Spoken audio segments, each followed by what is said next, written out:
हाँ दोस्तों, तो आज हम पढ़ेंगे बहुत ही इम्पोर्टेंट एक्ट जो यहाँ पे ये एडीपीओ के सिलेबस में उसको पढ़ेंगे।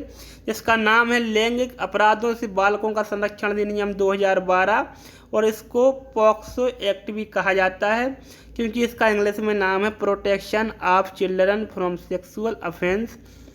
ठीक है, एक्ट। ठीक है, ये है तो 2012 का ये एक्ट है और 19 जून 2012 को मेरे दोस्तों इसको राष्ट्रपति की जो है अनुमति प्राप्त हुई। और ये मैं आपको बता दूं कि लागू जो हुआ है वो 14 नवंबर 2012 से लागू है। ठीक है, 14 नवंबर 2012 से जो है लागू है। तो दोस्तों इसमें 9 अध्याय हैं, 46 जो है धाराएं हैं और एक अनुसूची जो इसमें दी गई है। बहुत ही अच्छे तरीके से पढ़िएगा इसको। एक बार पढ़ने से आपके दिमाग में पूरा का पूरा पाक्सो मैं गारंटी लेता हूँ कि भर जाएगा, लेकिन बहुत अच्छे तरीके से अंत तक इसको आप जो है सुनना। लास्ट में कुछ प्रश्न भी इसके जो इसी में BR एक्ट में दिए हैं इनको मैं हल करा दूंगा, बाकी अपन बाद में देखेंगे। सबसे पहले परिभाषाएं हैं, तो केवल आपको यहाँ पर 2 परिभाषाएं पढ़नी हैं। बाकी जो परिभाषाएं हैं ऊपर की ये तो आगे धारा 9 और 5 में बताई ही जानी है। सशस्त्र बल व सुरक्षा बल, तो संघ के सशस्त्र बल या अनुसूची में यथावत निर्दिष्ट सुरक्षा बल या पुलिस बल अभिप्रेत है। सशस्त्र बल या सुरक्षा बल कौन से कहलाएंगे, तो सेंट्रल के जो हैं वो कहलाएंगे। और बाकी एक अनुसूची दी है पीछे जो सबसे लास्ट में अपन पढ़ेंगे। ठीक है, उस जिन जिन बलों के नाम लिखे गए हैं वो सुरक्षा बल या पुलिस बल जो है कहलाएंगे। बालक कौन है, जिसकी आयु 18 वर्ष से कम है वो इस अधिनियम के लिए बालक माना जाएगा। 2 परिभाषाएं इस पर पेज से पढ़नी थी अपन को।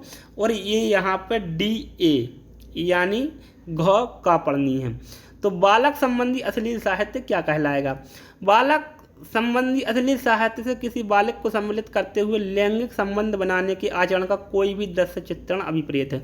कोई भी ऐसा दृश्य चित्रण करना जिसमें बालक के साथ लैंगिक संबंध का जो आचरण अभिदर्शित हो वो क्या है, अश्लील साहित्य है। जिसके अंतर्गत फोटो, वीडियो, डिजिटल या कंप्यूटर जनित ऐसी आकृति जो वास्तव में बालक होने जैसी लगे, कार्टून भी बनाए लेकिन अगर बालक होने जैसी लगे तो वो इस धारा के अंतर्गत आ जाएगा। और सृजित, रूपांतरित मतलब उसको ऐसे मॉडिफाई किया या परिवर्तित किया, ठीक है, किंतु बालक का चित्र प्रतीत होने वाली आकृति भी हो। बस उसको बालक लड़का या लड़की से, देखो एक बात ध्यान रख लेना, ये लड़का या लड़की दोनों के लिए है। ठीक है, कुछ मामलों में कुछ धारा लड़कियों के लिए स्पेशल है, लेकिन लड़का हो या लड़की 18 वर्ष से कम का है वो उस पर पॉक्सो के अंतर्गत आएगा अगर उसके साथ अपराध होता है तो। ठीक है, घरेलू संबंध का वही अर्थ होगा जो घरेलू हिंसा से संबंधित। महिला संरक्षण अधिनियम जो है 2005 की धारा 2 के खंड 4 में है, वही घरेलू संबंध है। ठीक है, धार्मिक संस्था का वही अर्थ होगा जो धार्मिक संस्था दुरुपयोग निवारण अधिनियम 1988 में है। इसके बाद साझी गृहस्थी आपको पढ़नी है। तो साझी गृहस्थी से अभिप्रेत है जहाँ अपराध से आरोपित व्यक्ति माने जिसने अपराध किया है वो और जो बालक है, ठीक है, वो घरेलू नातेदारी में रहता है, एक साथ एक ही प्रॉपर्टी में रहते हैं, वो साझी गृहस्थी कहलाती है।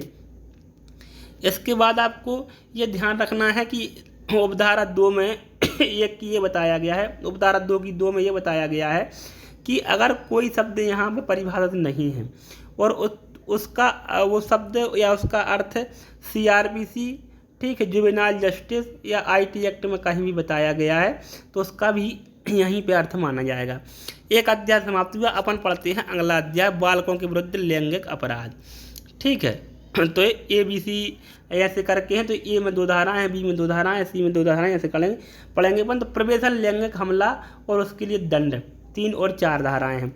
तो दोस्तों अपन को यहाँ पर 3 चीज़ों को समझना है। एक है प्रवेशन लैंगिक हमला और एक है लैंगिक हमला और एक है लैंगिक उत्पीड़न।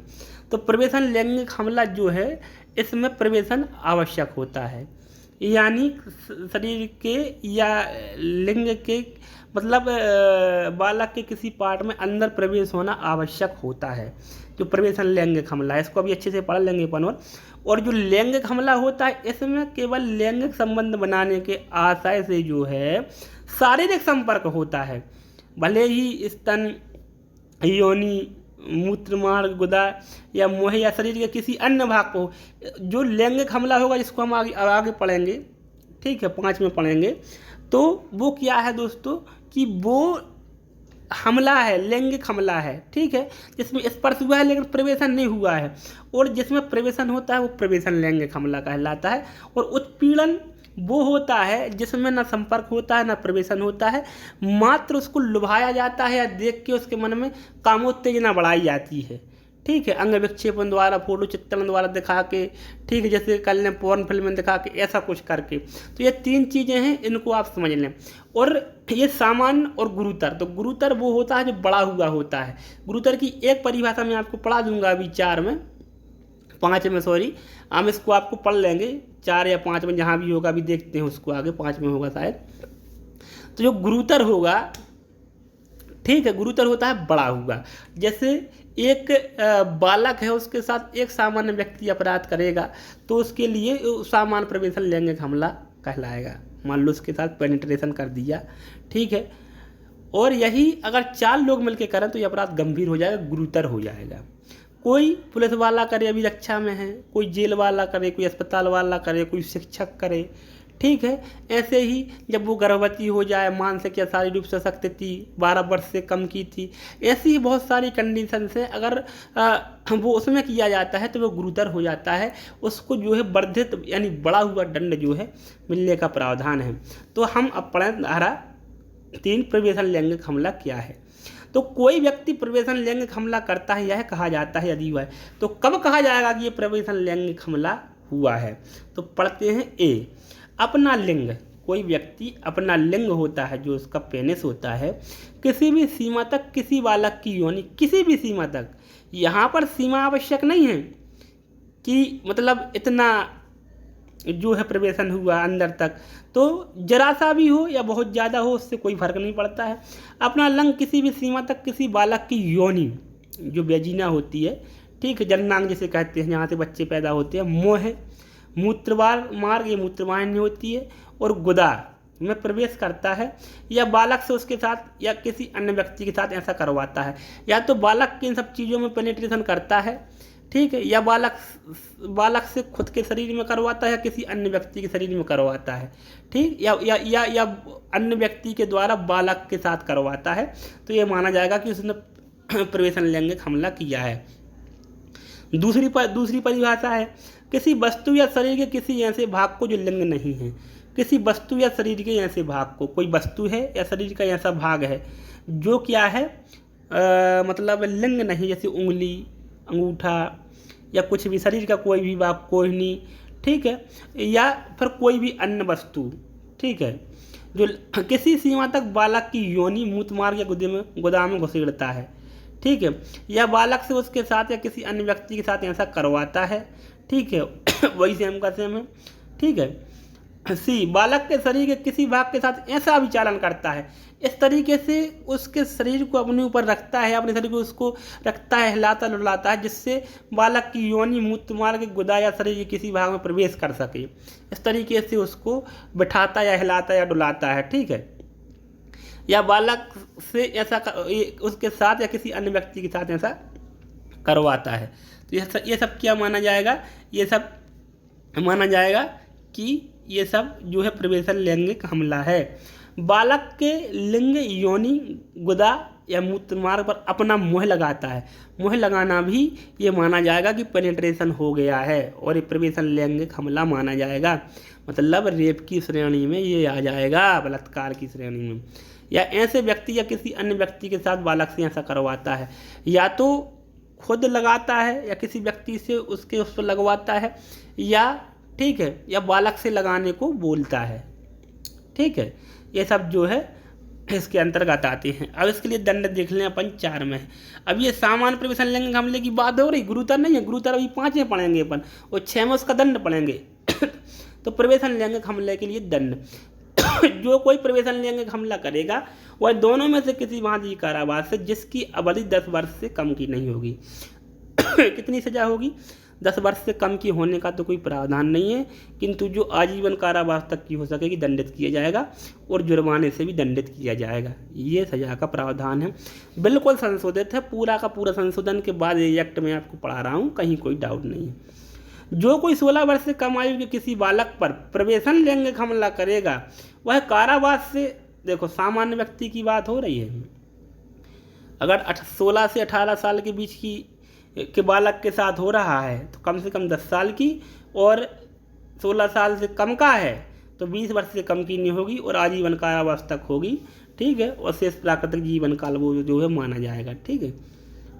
आती है 3, उपधारा 1 के अधीन अधिरोपित जुर्माना न्यायोचित और युक्त होगा, उसका संदा या पीड़ित के चिकित्सा व्यय और पुनर्वास की पूर्ति के लिए पीड़ित को दिया जाएगा, जुर्माना लगेगा उसका, ठीक है, ये है उसमें, ठीक है। अब आगे जो हमें पढ़ना है, अब हमको थोड़ा सा यहाँ पे ये चीज़ ध्यान में देनी है कि मतलब प्रवेशन मतलब गुरुतर वाला जो है, गुरुतर लैंगिक हमला अपन जो है किसे कहेंगे, ठीक है।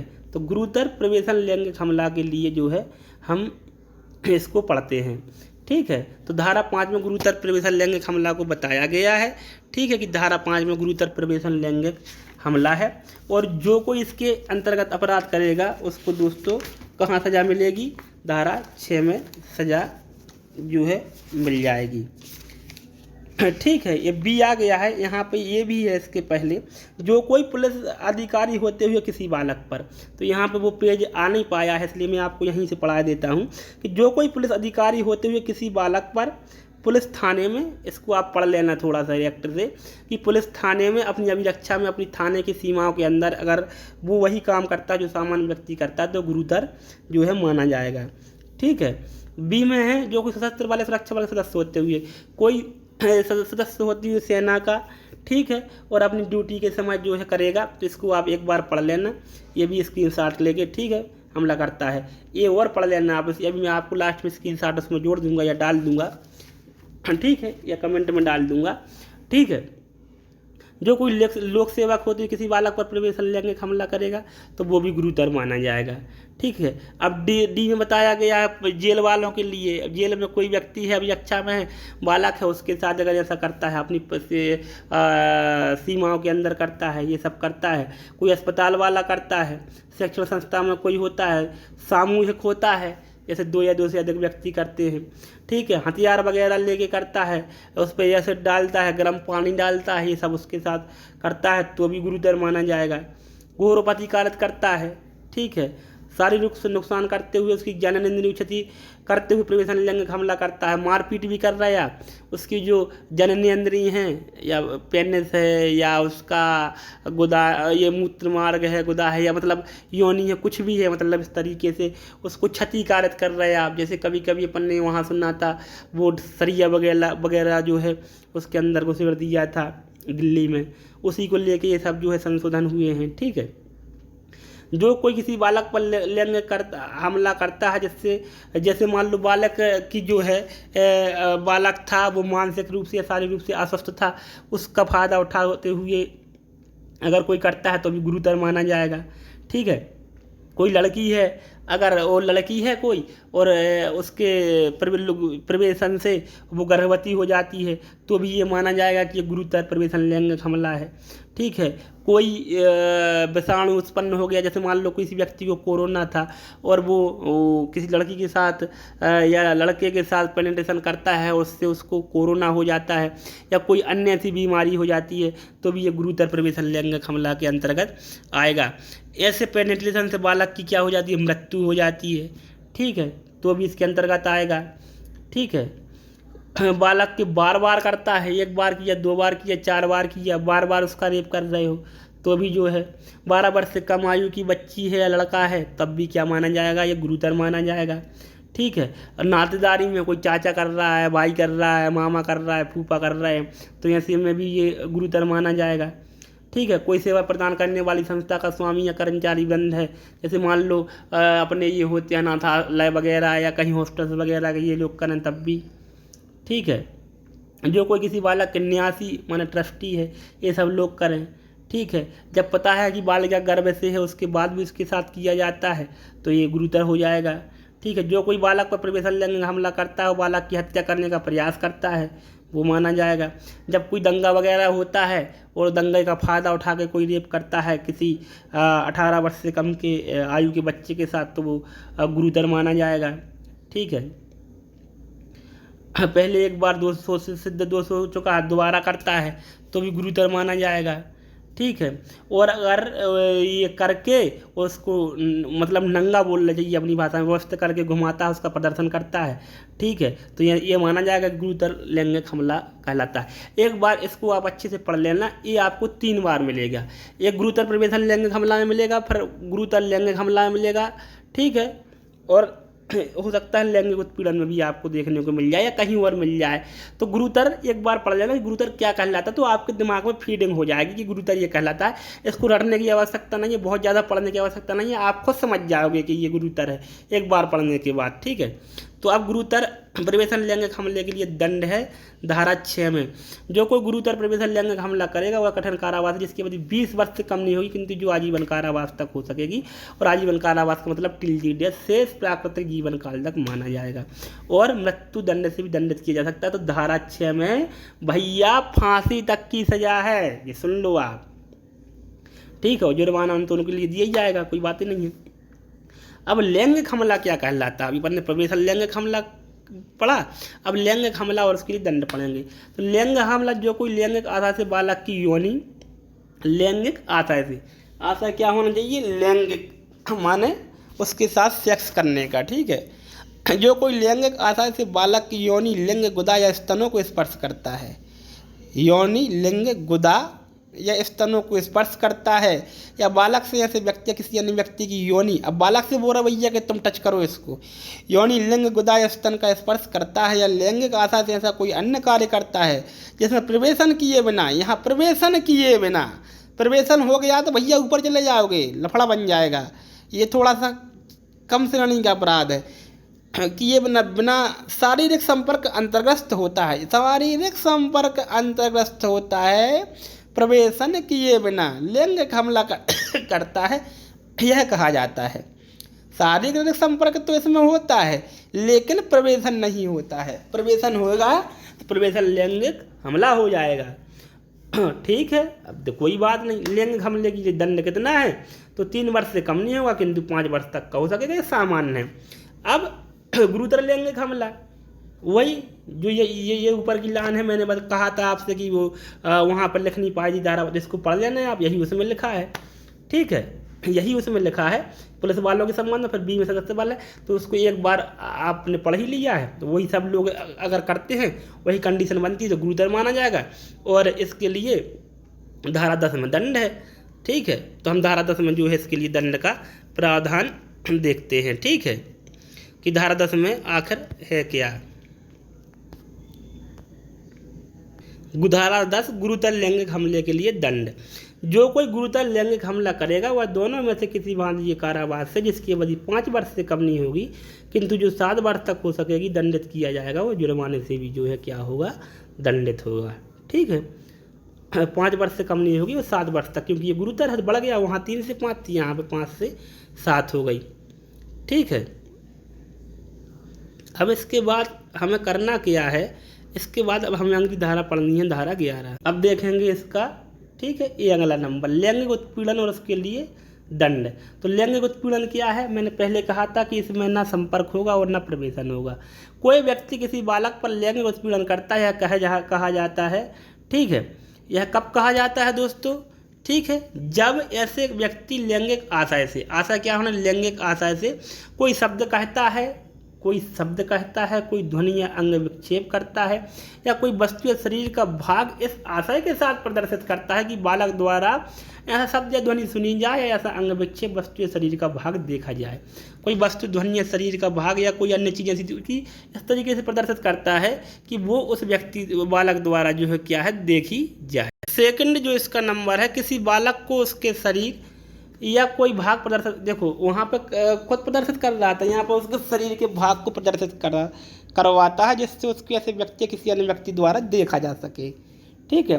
अश्लील प्रयोजन के लिए किसी प्रारूप या मीडिया में किसी बालक को कोई वस्तु दिखाता है, अश्लील प्रयोजन के लिए मीडिया, जैसे मान लो कोई फोटो चित्र वित्र से करके दिखाता है, बालक को या तो सीधे या इलेक्ट्रॉनिक अंक से किसी अन्य साधनों के माध्यम से बार बार या निरंतर पीछा करता है या देखता है या संपर्क करता है, सब लैंगिक उत्पीड़न है।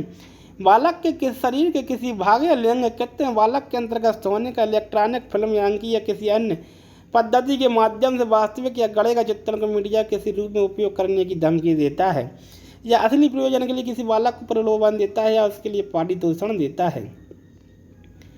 कोई प्रश्न जिसमें लैंगिक आशा अंतर्वलित है, यह तथ्य का प्रश्न है, मैटर ऑफ फैक्ट है, ठीक है, कि है आशा था कि नहीं, ये सब साक्ष्य में जो है देखा जाएगा, ठीक है। अब लैंगिक उत्पीड़न के लिए दंड है 3 वर्ष तक का, ठीक है।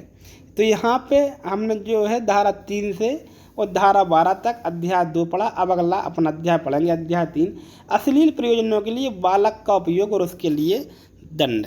धारा 13 कहती है अश्लील प्रयोजन के लिए बालक का उपयोग, जो कोई किसी बालक का मीडिया में जिसमें टेलीविजन चैनल, इंटरनेट या कोई अन्य इलेक्ट्रॉनिक प्रारूप या मुद्रित प्रारूप द्वारा प्रसारित कार्यक्रम या विज्ञापन, चाहे ऐसा कार्यक्रम या विज्ञापन आशय व्यक्तिगत उपयोग वितरण के लिए हो या नहीं सम्मिलित है, किसी प्रारूप में ऐसे लैंगिक पारितोषण के प्रयोजन के लिए प्रयोग करता है जिसमें निम्नलिखित सम्मिलित है, किसी बालक की जननेंद्रियों का प्रदर्शन करता है, किसी बालक का उपयोग वास्तविक या नकली लैंगिक कार्यों में प्रवेशन के साथ या उसके बिना करता है, किसी बालक का अशोभनीय और अश्लीलतापूर्वक प्रदर्शन, वह किसी बालक का असली प्रयोजन के लिए उपयोग करने के लिए अपराध का दोषी है।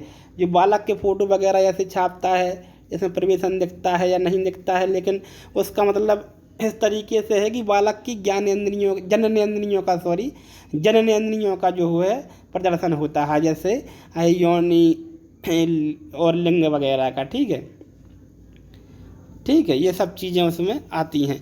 तो इसके लिए दंड की व्यवस्था कितनी है, असली प्रयोजन के लिए बालक के लिए दंड की व्यवस्था कितनी है, 5 वर्ष से कम नहीं होगी पहली बार में, और अगर यही अपराध दूसरी बार किया जाता है तो 7 वर्ष से कम की नहीं होगी, ठीक है। और जुर्माना भी होगा, अधिकतम सजा का कोई प्रावधान नहीं है इसमें, मिनिमम सजा का प्रावधान बस जो है किया गया है, ठीक है।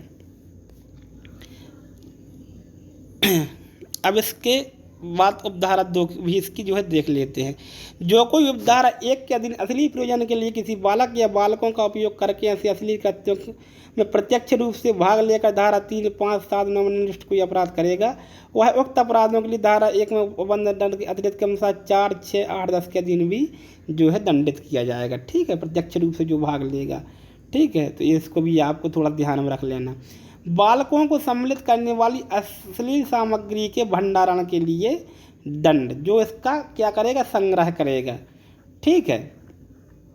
तो इसमें हमें जो ये है कि जो मतलब इसको कोई भी व्यक्ति जो बालक संबंधी अश्लील साहित्य को साझा या पारित करने के आशय से किसी बालक को सम्मिलित करने वाली अश्लील सामग्री या किसी भी रूप में भंडारकरण कर देता है या रखता है, किंतु उसे मिटाने, नष्ट करने या अभिहित प्राधिकारी भेद किया जाए, रिपोर्ट करने में असफल रहता है, उसके पास ऐसी चीज़ें हैं लेकिन न किसी वरिष्ठ अधिकारी को सूचना देता है न नष्ट करता है, वहाँ 5,000 रुपये से अन्यून के जुर्माने से, और दूसरी बार अगर वही अपराध करता है तो 10,000 रुपये से कम का जुर्माना नहीं होगा, वो दायी होगा।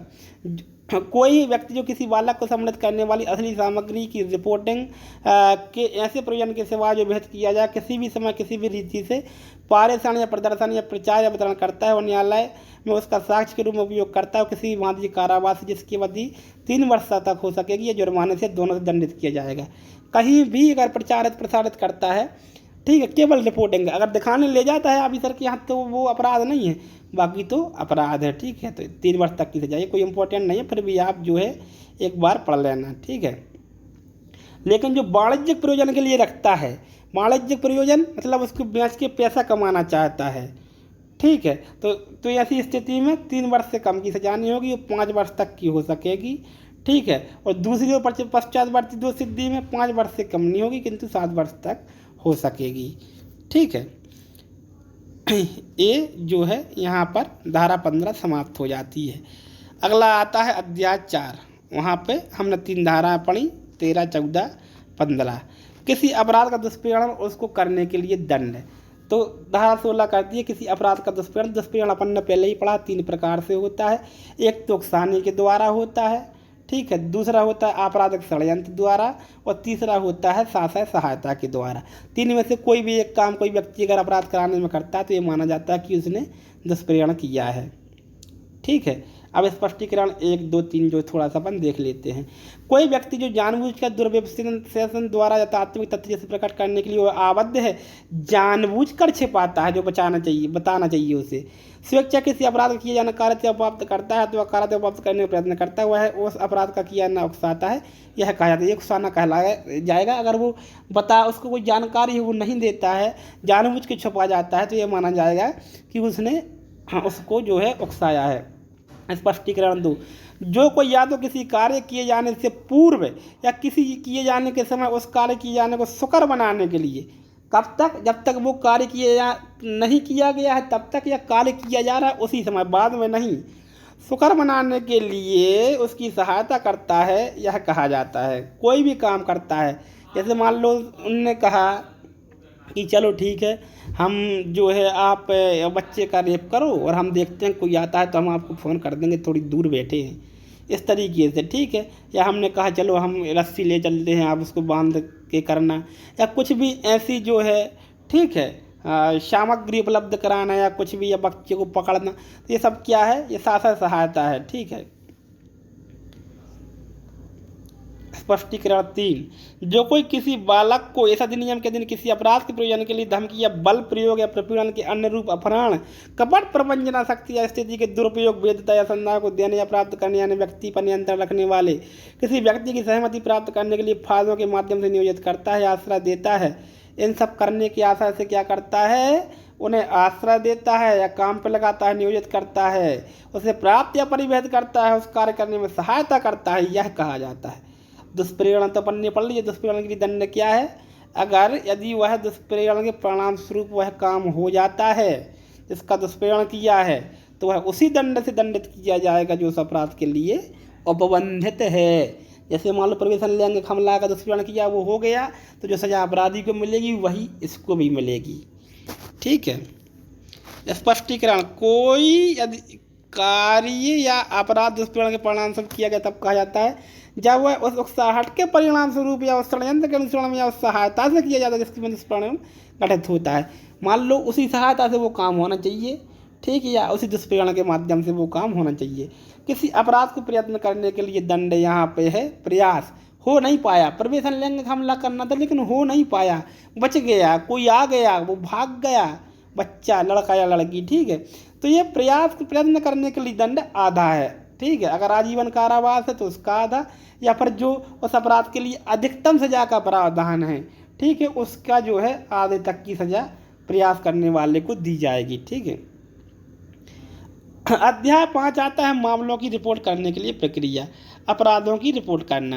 दंड प्रक्रिया संहिता 1973 में किसी बात के होते हुए भी कोई व्यक्ति जिसको यह आशंका है कि इस अधिनियम संबंधित कोई अपराध किए जाने की संभावना और वह जानकारी रखता है तो उसको निम्नलिखित व्यक्तियों को सूचना करनी पड़ेगी, विशेष किशोर पुलिस यूनिट को या स्थानीय पुलिस को, जो भी आपका थाना लगता है। ठीक है। उनको जो है आपको सूचना करनी पड़ेगी। 2, उपधार 1 के दिन दी गई प्रत्येक रिपोर्ट में एक प्रविष्टि संख्या अंकित होगी, वो लेखबद्ध की जाएगी, सूचना देने वाले को पढ़कर सुनाई जाएगी, पुलिस द्वारा रखी जाने वाली पुस्तक प्रविष्टि की जाएगी, ये सब चीज़ें जो है उसमें होंगी। ठीक है। इसके आगे कोई यहाँ पर ज़्यादा समझाने लायक चीज़ है नहीं, सामान्य चीज़ें हैं, आप एक बार पढ़ लोगे तो आपके दिमाग में जो है आ जाएंगी। ठीक है। धारा 20 कहती है मामलों की रिपोर्ट करने के लिए मीडिया, स्टूडियो, फोटो चित्रण सुविधा की बात है, इसमें भी कुछ ज़्यादा नहीं है। मीडिया, होटल, लॉज या अस्पताल या क्लब, कहीं भी किसी को लगता है कि ये कोई अपराध होने वाला है तो वो जो है उसकी सूचना देना आवश्यक है। ठीक है। ये सब इम्पोर्टेंट चीज़ ये है कि 20 में ये है, आपको ये याद कर लेना है। और 21 में जो कोई 19-20 की जो सूचना है नहीं दे पाता है उसके लिए दंड धारा 21 में है। ठीक है। विफल रहेगा जो ऐसी सूचना देने में तो किसी भांति कारावास है जिसकी 6 माह तक हो सकेगा, जुर्माना या दोनों से जो है दंडित किया जाएगा। ठीक है। लेकिन उपधारा 2 में थोड़ा सा बड़ा दंड है। अगर कोई कंपनी है, ठीक है, कोई संस्था है, ठीक है, और उसके किसी कर्मचारी या उसके अधीनस्थ के बारे में सूचना थी और उसने वो नहीं दे पाता है तो उसको 1 वर्ष तक की सजा का प्रावधान और जुर्माने का जो है प्रावधान यहाँ पे किया गया है। ठीक है। और इसके एक और दो के प्रावधान किसी बालक को लागू नहीं, वो नहीं दे पाया, बालक तो नहीं दे, जैसे मान लो 18 साल का बच्चे नहीं दे पाया सूचना तो नहीं दे पाया, उसको लागू नहीं है, लेकिन बाकी लोगों को लागू है। धारा 22 कहती है मिथ्या परिवाद या मिथ्या सूचना के लिए दंड। जो कोई धारा 3, 5, 7 या 9 के अधीन कोई मिथ्या सूचना देगा किसी व्यक्ति को अपमानित या झूठा फंसाने के लिए, उसको 6 माह तक का कारावास, जुर्माना या दोनों से जो है दंडित किया जा सकता है। ठीक है। अब धारा 2 कहती है जहाँ किसी बालक द्वारा मिथ्या परिवाद किया जाता है उसको या मिथ्या सूचना उपलब्ध कराई जाती है, बालक को कोई दंड नहीं दिया जाए, क्योंकि यह बालकों के संरक्षण के लिए ही अधिनियम है। बालक की सूचना झूठी भी निकल गई, कोई दिक्कत की बात नहीं है। परंतु कोई बालक ना होती किसी बालक के विरुद्ध अगर ऐसी करता है तो फिर 1 वर्ष तक की सजा हो जाएगी उसमें। ठीक है, बढ़ जाएगा थोड़ा सा। ठीक है, अगर बालक के विरुद्ध मिथ्या सूचना दी है तो 1 वर्ष तक की सजा, और अगर बालक ने दी है किसी के विरुद्ध तो कोई सजा नहीं, और सामान्य व्यक्ति ने सामान्य व्यक्ति के विरुद्ध दी है तो 6 माह तक की सजा। मीडिया की प्रक्रिया, मीडिया के लिए क्या प्रोसेस है, धारा 23 में थोड़ा थोड़ा देख लेते हैं आप, लेकिन ये कोई ज़्यादा यहाँ पे कुछ है नहीं, पढ़ लेना है आप।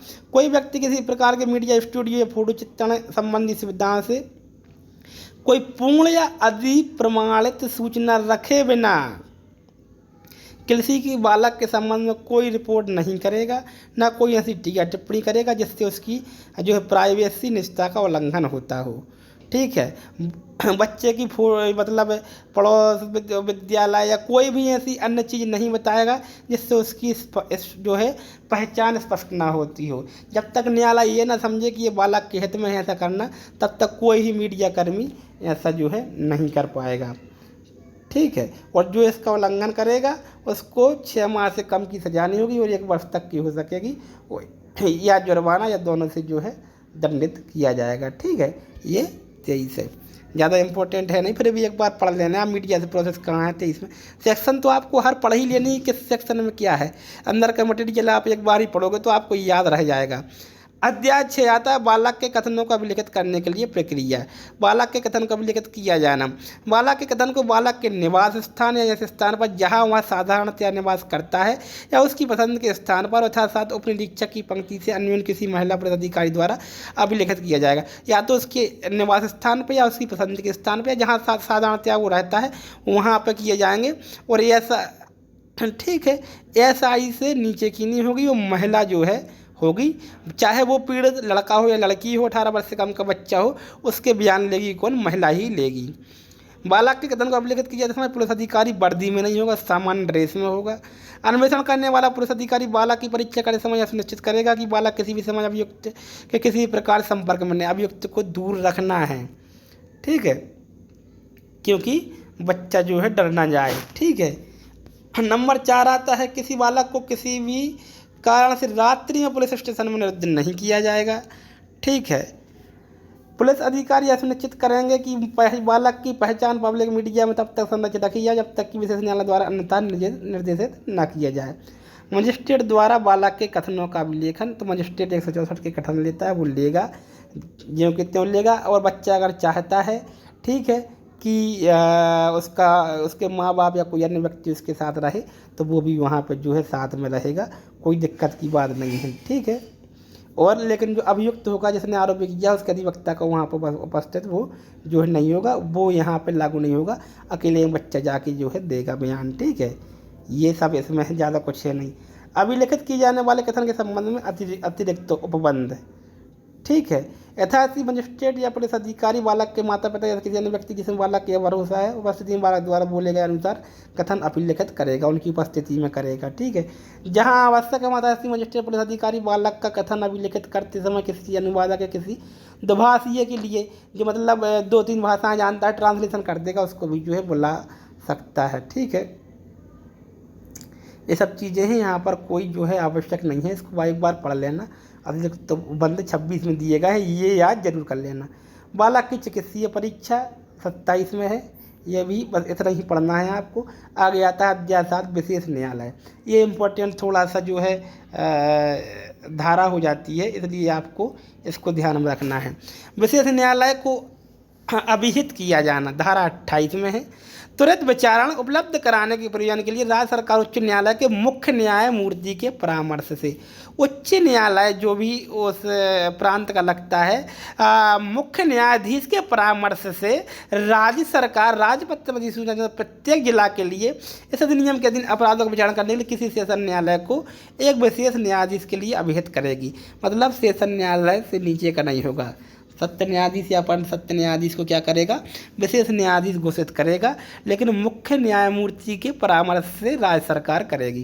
परंतु यदि किसी सेशन न्यायालय को बालक अधिकार संरक्षण आयोग अधिनियम 2005 का या तो किसी अनुविधि के अधीन होने प्रयोजन के लिए किसी विशेष न्यायालय को बालक न्याय के रूप में अधिसूचित कर दी गया तो ऐसा न्यायालय इस धारा के अधीन विशेष न्यायालय समझा जाएगा।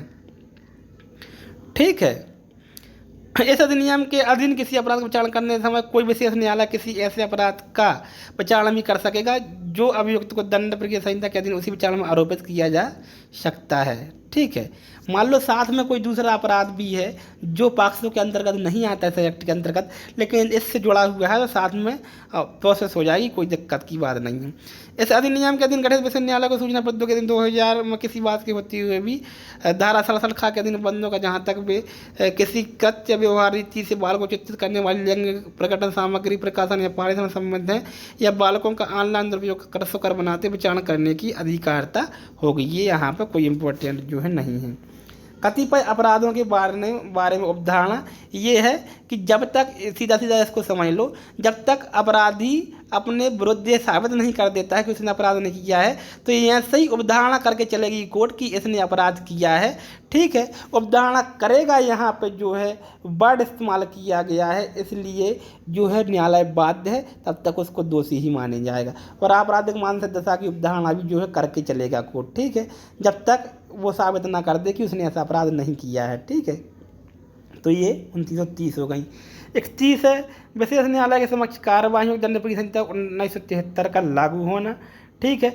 CRPC के अंतर्गत पूरी प्रोसेस होगी। ठीक है। जो इसके विशेष बंद हैं इनको छोड़कर ये लागू होंगे, बाकी पूरी CRPC फॉलो की जाएगी। विशेष लोक अभियोजक, ठीक है, जिसको बनाया जाएगा वो विशेष एक अलग से इसके लिए एक विशेष लोक अभियोजक की नियुक्ति करेगी राज्य सरकार। ठीक है। जिसको कम से कम 7 वर्ष का जो है अनुभव होगा। ठीक है। कितने वर्ष का अनुभव होगा? 7 वर्ष का जो है अनुभव इसके लिए जो है होगा। ठीक है। 7 वर्ष से अन्यून मान 7 वर्ष से कम का ना हो। इस धारा के अधीन विशेष लोक अभियोजक के रूप में नियुक्त व्यक्ति दंड प्रक्रिया संहिता धारा 2 खंड का लोक अभियोजक समझा जाएगा, कोई बात नहीं है। ठीक है। अध्याय 8 आता है विशेष न्यायालयों की प्रक्रिया और शक्तियाँ तथा साक्ष्य का अभिलेखन। तो विशेष न्यायालय की प्रक्रिया क्या होगी, शक्तियाँ क्या होगी, साक्ष्य का अभिलेखन कैसे किया जाएगा। तो विशेष न्यायालय की प्रक्रिया और शक्तियाँ धारा 33 में दी गई हैं। कोई विशेष न्यायालय अभियुक्त को विचारण के लिए उसको सुपुर्द किए बिना किसी अपराध का संज्ञान ऐसे अपराध का गठन करने वाले तथ्यों का परिवाद प्राप्त होने पर इस तथ्यों की पुलिस रिपोर्ट पर ले सकेगा। या तो परिवादात आ जाए उसके पास सुपुर्द किए बिना, ये इम्पोर्टेंट है। ठीक है। या कोई पुलिस रिपोर्ट जिसके खिलाफ हो तो वो उसका जो क्या है संज्ञान ले सकता है। यथास्थिति विशेष लोक अभियोजक या अभियुक्त के लिए उपसंजात होने वाला काउंसिल बालक को मुख्य परीक्षा, प्रति परीक्षा, पुनः परीक्षा अभिलेखित करते समय बालक को पूछे जाने वाले प्रश्नों को विशेष न्यायालय संसूचित करेगा, जो क्रम में उन प्रश्नों को बालक के समक्ष रखे जाएगा कि ये प्रश्न जो है उससे पूछे जाने हैं। विशेष न्यायालय यदि यह आवश्यक समझे विचारणा के दौरान बालक के लिए बार बार विराम अनुज्ञात कर सकेगा। क्या? बार बार विराम अनुज्ञात कर सकेगा। ठीक है। तो 15 मिनट में 20 मिनट में रुक के जो है कार्रवाई चलेगी। विशेष न्यायालय बालक के परिवार किसी संरक्षक मित्र नातेदार की जिसमें बालक को भरोसा है उपस्थिति में बालक की मित्रतापूर्ण वातावरण जो है ऐसा सृजित करके जो है उसकी साक्ष्य लेगा। विशेष न्यायालय ऐसा सुनिश्चित करेगा कि बालक को न्यायालय में साक्ष्य देने के लिए बार बार नहीं बुलाया जाए। ठीक है। बार बार नहीं बुलाया जाए, एक ही बार में ले ली जाए। विशेष न्यायालय विचारणा के दौरान आक्रामक या बालक के चरित्रहीन हनन करने वाले प्रश्न नहीं पूछने देगा न्यायालय। और ठीक है। और बालक की गरिमा बनाए रखी जाएगी। विशेष न्यायालय सुनिश्चित करेगा कि बालक या विचारणा के दौरान किसी भी समय बालक की पहचान प्रकट नहीं की जाएगी। ठीक है। जब केवल पहचान तब अनुज्ञा करेगी जब बालक के हित में, अन्यथा की स्थिति में पहचान प्रकट नहीं की जाएगी। ठीक है। ये सब चीज़ें हैं। यहाँ पे कोई जो है अन्य आवश्यक नहीं है। इसको एक बार आप चाहें तो पॉज करके पढ़ सकते हैं, बाकी यहाँ पे कोई मेरे हिसाब से आवश्यक है नहीं। आती है धारा 34 बालक द्वारा अपराध किए जाने और विशेष न्यायालय द्वारा आयु का अवधारण करने के मामले में प्रक्रिया। जहां पॉक्सो एक्ट के अंदर जैसे मान लो किसी लड़की के साथ रेप हुआ, वो 16 साल की 17 की, लड़का भी 18 से कम का है, वो भी बालक है, तो विशेष न्यायालय द्वारा नहीं उसका विचारण किया जाएगा।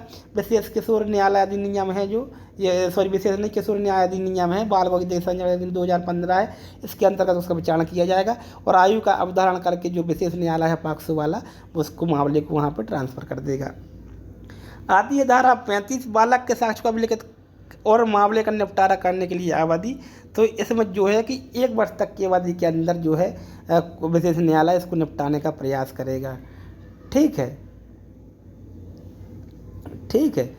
और साक्ष्य कितने दिन के अंदर? 30 दिन के अंतर्गत अभिलिखित की जाएगी और 1 वर्ष के अंदर जो है मामले को निपटाने का प्रयास किया जाएगा।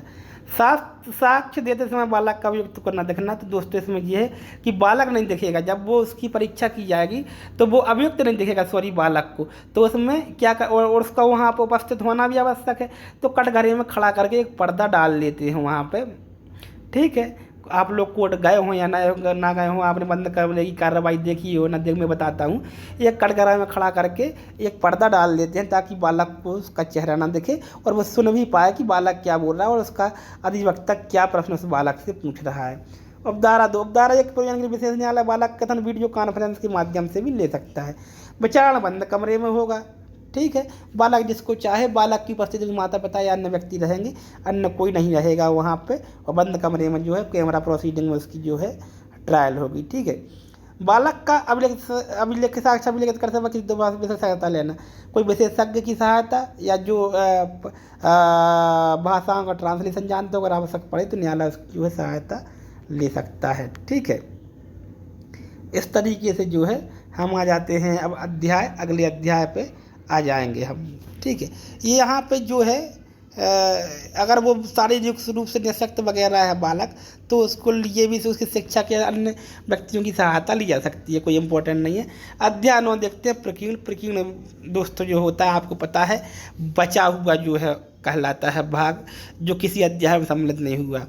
तो विशेषज्ञ आदि की सहायता लेने के लिए बालक के लिए निर्देशन राज्य सरकार ऐसे नियमों के अधीन रहते हैं जो इस निमित्त बनाए जाए और गैर सरकारी संगठनों वृत्तकों विशेषज्ञ जैसे व्यक्तियों जिनके पास मनोविज्ञान, सामाजिक कार्य, चिकित्सीय स्वास्थ्य, मानसिक स्वास्थ्य और बाल विकास में ज्ञान है, बालक की सहायता करने के लिए पूर्व विचारण प्रक्रिया संयोजित करने के लिए मार्गदर्शन तैयार करेगी। कैसे उसके विशेषज्ञ की उसे सहायता दी जाए।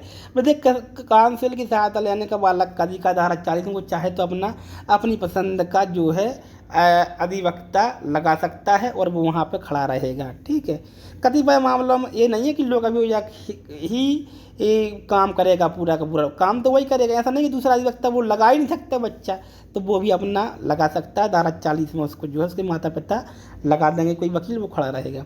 कतिपय मामलों में धारा 3 से 13 तक के बंधनों का लागू न होना।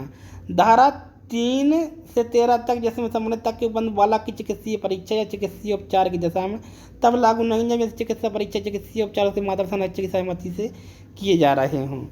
ठीक है, जो धारा 3 से 13 तक के बंध हैं, ठीक है, 13 भी तो जो चिकित्सा संबंधी जो बंध हैं वहाँ लागू नहीं होंगे जहाँ चिकित्सा और चिकित्सीय उपचार उसके माता पिता की सहमति से किया जा रहा है तब की स्थिति में। अनुकल्पित दंड का मतलब ये है कि अगर IPC में जो रेप या 354 या अन्य जो इससे बलात्कार संबंधित कानून हैं उनमें या इस अधिनियम में जहाँ भी अधिक सजा का प्रावधान है उसका जो है दंड दिया जाएगा। ठीक है, ये अनुकल्पित दंड होता है धारा 42 में। ठीक है, इसके बाद आती है 42A। ये बहुत अच्छे से याद कर लेना, 42A पूछ ही ली जाएगी आपसे।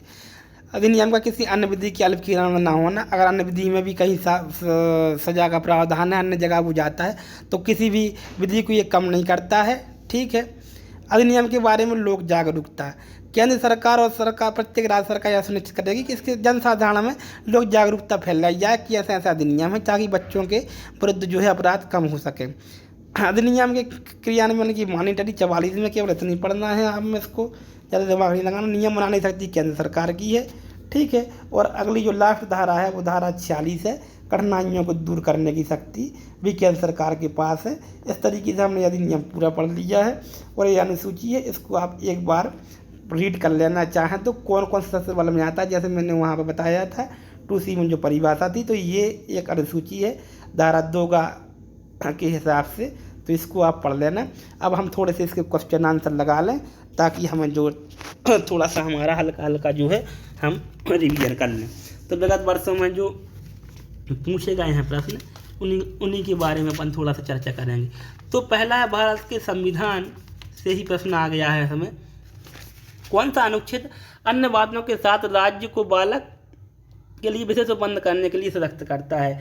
तो इसका आंसर है दोस्तों सी, यानी अनुच्छेद 15(3) अलग से विधि बनाने की जो है स्वतंत्रता देता है। ठीक है, ये आपको पता होगा।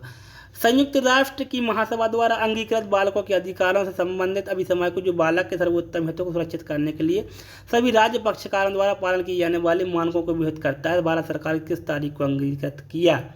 ठीक है, तो इस तरीके से आपको इसका जवाब देना है। तो इसका जवाब हो जाएगा दोस्तों बी। ठीक है, 11 दिसंबर 1992 को जो है अपन ने इसको अंगीकार किया था। अगला है, लैंगिक अपराधों से बालकों संरक्षण 2012 का विस्तार है संपूर्ण भारत पर। इसका ऑप्शन दोस्तों ये हो जाएगा। ठीक है, इसके बाद आता है हमारा अगला प्रश्न आपसे, लैंगिक अपराधों से बालकों संरक्षण अधिनियम 2012 कब प्रवृत्त हुआ? तो ये दोस्तों प्रवृत्त हुआ 14 नवंबर, ठीक है, 2012 को, 14/11/2012 को। सी ऑप्शन सही हो जाएगा। लैंगिक अपराधों से बालकों संरक्षण अधिनियम 2012 का दिन बालक से अभिप्रेत है जो 18 वर्ष से कम आयु का है। यहाँ पर भी सी ऑप्शन सही चला जाएगा आपका। ठीक है, लैंगिक अपराधों से बालकों संरक्षण अधिनियम 2012 में प्रयुक्त और परिभाषित न किए गए शब्दों और पदों के वही अर्थों के जो समुनिष्ट हैं भारतीय दंड संहिता में, दंड संहिता और दंड प्रक्रिया संहिता में, किशोर न्याय और सूचना, तो चारों अधिनियम में जो को है तो डी इसका ऑप्शन सही हो जाएगा। पूरे के पूरे ऑप्शन इसके क्योंकि सही है। अगला है, लैंगिक अपराधों से बालकों का संरक्षण अधिनियम 2012 में प्रवेशन लैंगिक हमले का अर्थ स्पष्टीकृत किया गया है। तो इसका दोस्तों आंसर नंबर ए सही हो जाएगा। ठीक है, क्योंकि धारा 3 में ही प्रवेशन लैंगिक हमला को बताया गया है। प्रश्न नंबर 8 आता है, प्रवेशन लैंगिक हमले के लिए दंड कितना है? तो कम से कम जो है इसमें आपकी डी ऑप्शन सही है, इसका 10 वर्ष की कम सजा है और जो आजीवन कारावास तक में परिवर्तित हो सकती है। ठीक है, 9 है, जो कोई खालिस्तान से कम आयु के किसी बालक पर प्रवेशन लैंगिक हमला करता है वह धारा 5 अड़ा लैंगिक अपराध संरक्षण अधिनियम 2012 के तहत गुरुतर प्रवेशन लैंगिक हमला करता है, यह कहा जाता है। तो यहाँ पर 12 वर्ष की आयु से कम के ये बालक के साथ करता है तो ये गुरुतर हो जाएगा। ठीक है, अगला है प्रश्न नंबर जो है हमारा 10 आता है कि प्रवेशन लैंगिक हमले के लिए कितना दंड? तो यहाँ पर ऑप्शन सी सही हो जाएगा, 20 वर्ष या न्यून का कारावास और आजीवन कारावास तक हो सकेगा, जिसका मतलब होगा शेष प्राकृतिक जीवन काल। ठीक है, आती है 11, एक शराबी पुरुष ने जानबूझकर बालिकाओं के सामने अपने कपड़े उतार दिए, उसने क्या अपराध किया है? तो लैंगिक उत्पीड़न का उसने अपराध किया है। ये ऑप्शन जो है सही हो जाएगा। अगला है 12, लैंगिक अपराधों से बालकों संरक्षण अधिनियम 2012 के अंदर किस धारा में लैंगिक उत्पीड़न को परिभाषित किया गया है? लैंगिक उत्पीड़न को परिभाषित किया गया है तो धारा 11 में परिभाषित किया गया है, डी ऑप्शन सही हो जाएगा। आता है 13, लैंगिक अपराधों से बालकों का संरक्षण अधिनियम 2012 के अंतर्गत जो कोई किसी बालक पर लैंगिक उत्पीड़न करेगा उसे कितनी अवधि के कारावास की दोस्तों सजा दी जाएगी? तो 3 साल तक की सजा दी जाएगी। बी ऑप्शन आपका यहाँ पे सही चला जाएगा। अगला है 14, एक विद्यालय शिक्षक की पत्नी जानबूझकर अपना घर छोड़ चली जाती है जिससे उसका पति उपस्थित छात्रा से बलात्कार कर सके, उसका अपराध क्या है? ठीक है, बी ऑप्शन यहाँ पे उसका जो है सही चला जाएगा कि वह एन अपराध के बालकों का संरक्षण 2012 के अंतर्गत धारा 16 के दुष्पीड़न करने के लिए दोषी है। धारा 16 की वो यहाँ पे दोषी है। आता है 15, लैंगिक अपराधों से बालकों का संरक्षण 2012 के अंतर्गत किस धारा में दुष्पीड़न के लिए दंड निर्धारित किया गया? तो धारा 17 में दुष्पीड़न के लिए दंड निर्धारित किया गया है। अगला प्रश्न आता है, जो कोई लैंगिक अपराधों से बालकों का संरक्षण 2012 के अधीन किसी अपराध का दुष्पीड़न करता है, यदि दुष्पीड़न कार्य दुष्पीड़न के परिणाम किया जाता है तो उसे कौन सा दंड मिलेगा? तो उसे वही दंड दिया जाएगा जो उस अपराध के लिए उपबंधित है, इसलिए 16 का आ सही हो जाता है। ठीक है, उसी अपराध से दंडित किया जाएगा जो उस अपराध के लिए है। 17 आता है लैंगिक अपराधों से बालकों का संरक्षण की 2022 की धारा के अंतर्गत किसी अपराध को कार्य करने के प्रयत्न के लिए दंड दिया गया है। तो यहाँ पर 17 का ए ऑप्शन जो है सही है, 18 धारा 18 में दिया गया है। ठीक है, आता है प्रश्न नंबर 18। थाने के भारसाधक अधिकारी को एक बालिका ने सूचना दी कि उसका लैंगिक दुरुपयोग हुआ है, परंतु उसने सूचना को अभिलेखित नहीं किया। उसने जो है कौन सा अपराध किया है? ठीक है, वह उसकी सूचना को अभिलेखित नहीं करने का दोषी है। ठीक है, उसको जो है दंड मिलेगा। ठीक है, डी ऑप्शन सही है। 19 आती है। ठीक है, 19 प्रश्न आता है लैंगिक अपराधों से बालकों का संरक्षण 2022 की धारा के अंतर्गत मिथ्या परिवाद या मिथ्या सूचना देने के लिए दंड का प्रावधान है। तो धारा 22 में ऐसा प्रावधान है। ठीक है, 6 माह तक की सजा का प्रावधान है उसमें। ठीक है, इतना भी याद रख लेना है आप। आती है धारा 20। धारा 22 तो लैंगिक अपराध में बालकों का संरक्षण 2012 प्रावधान करती है। जहाँ की किसी बालक द्वारा कोई मिथ्या परिवाद किया गया या मिथ्या सूचना उपलब्ध कराई गई है, ऐसे बालक पर कोई दंड अधिरोपित नहीं किया जाएगा।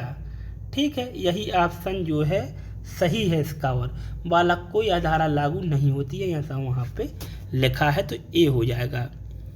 ठीक है, प्रश्न नंबर आता है 21। लैंगिक अपराधों से बालकों का संरक्षण 2012 के अंतर्गत बालक का कथन अभिलिखित किस धारा के अंतर्गत किया जाएगा? तो 21 का ऑप्शन नंबर है बी सही, धारा 24 के अंतर्गत। प्रश्न नंबर आता है दोस्तों अपना 22।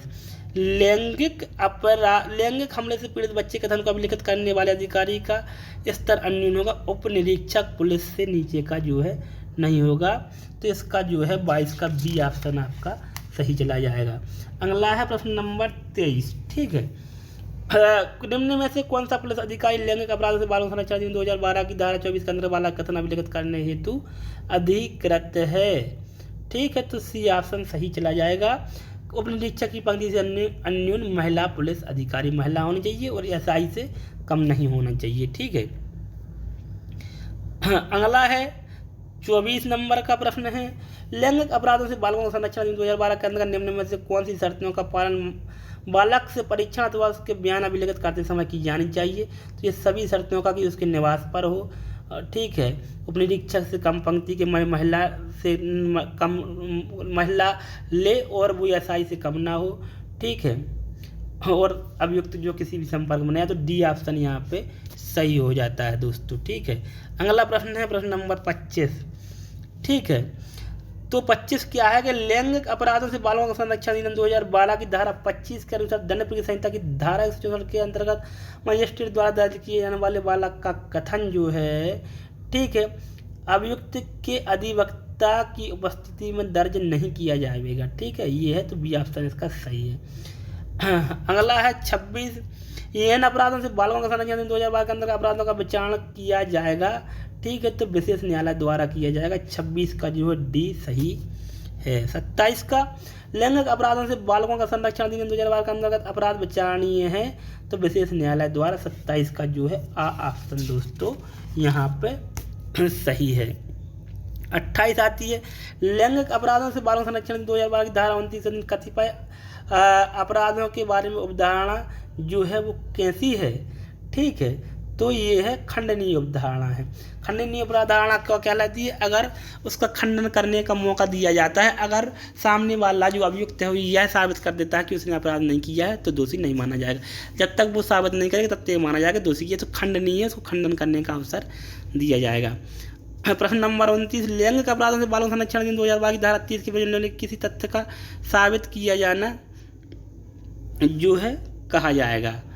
ठीक है, केवल तब जब विशेष न्यायालय उसके युक्तों के संदेह से परे विद्यमान होने पर विश्वास करे, तो ए ऑप्शन जो है इसका सही है। विशेष न्यायालय को लगे कि हाँ आपने ठीक है साबित कर दिया है संदेह से परे, तभी माना जाएगा।